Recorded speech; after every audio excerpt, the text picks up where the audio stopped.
Ternyata ini rahasia Ustadz Adi Hidayat bisa hafal posisi ayat dalam Al-Quran. Saya kemarin di Bandung dengan Agim. Sampaikan, saya punya seorang ayah, luar biasa perhatian. Beliau mengajar di musola kecil. Saya dibawa dalam pelajarannya. Beliau mengajar, saya tidur. Sekarang kami gantian. Saya mengajar, beliau istirahat. Tak pernah saya ganggu lagi. Kalau pulang, itu digendong, Pak, Bu, sampai ke rumah. Dan pernah saya pura-pura tidur untuk tahu apa yang ayah saya lakukan pada saya ketika saya pura-pura tidur.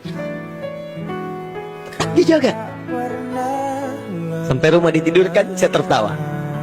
Ketika itu apa yang terjadi? Bukan marah, tapi mengajak bercanda. Sampai kami tidur.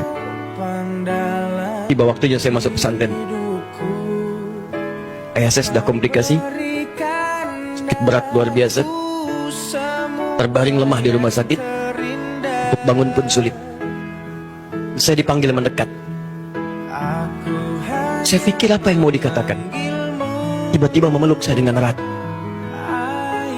Samping ibu yang hadir belakang saya waktu itu, beliau katakan satu kalimat yang sampai saat ini masih membekas dalam jiwa saya. Beliau katakan, "Nak, mohon maaf, apa nggak bisa nganter ke pesantren?" Saya minta maaf. Lalu tiba-tiba dokter datang mengatakan, "Ya mungkin seminggu atau 2 minggu, Bu." Saya nggak paham apa yang dibicarakan. Masih kecil. Mungkin analisis kedokteran dan sebagainya. Singkatnya saya ke pesantren, saya ke Garut. Tiba-tiba sepekan mau masuk 2 pekan, ada pengumuman saya diminta keluar dari kelas. Saya masih ingat subuh saat itu, masih pakai seragam putih hitam. Keluar, kakak saya sudah menunggu. Pembina saya mengatakan, "Adi mesti pulang." "Baik," saya bilang. Saya tanya kakak saya, "Bagaimana ya?" Dia nggak jawab. Sampai di Bandung, paman saya mengatakan, beliau di MUI sekarang di Jawa Barat.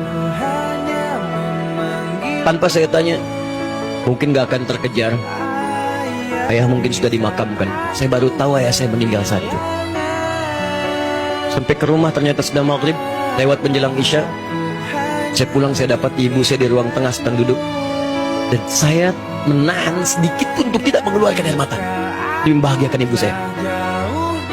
Saya peluk ibu saya temani tidur. Dan itulah terakhir saya melihat ayah saya di mimpi. Datang mengenakan kemeja biru pendek, tersenyum, kemudian berikan tangannya seperti menengahi kepada saya, lalu pergi. Besoknya bahkan baju-baju terbaiknya diberikan kepada sahabat-sahabatnya. Kitab-kitabnya juga demikian. Tapi saya masuk kamarnya, saya melihat ternyata beliau sudah menyiapkan kitab-kitab yang justru itu dipelajari oleh saya di pesantren. Tapi ada satu yang menarik perhatian saya, yaitu mushaf berwarna biru yang diwariskan oleh ayah saya, ditimpan di tempat yang tertentu. Saya bawa mushaf itu keluar ke ruang tamu. Di satu duha saya menghadap ke arah kiblat.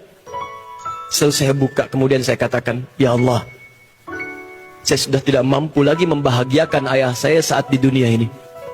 Maka mohon berikan saya, ya Allah, taufik, bimbingan, kemampuan untuk menghafalkan Quran ini dan mengamalkannya. Dan jadikan setiap huruf yang saya hafalkan melahirkan pahala untuk ayah dan ibu saya."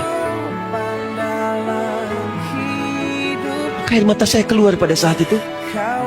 Lalu saya mulai kemudian membaca tanpa terasa. Setiap yang dibaca masuk ke kepala, masuk. Saya tak bisa melupakan dengan ayatnya, dengan nomornya, dengan posisinya. Masuk begitu saja, masuk.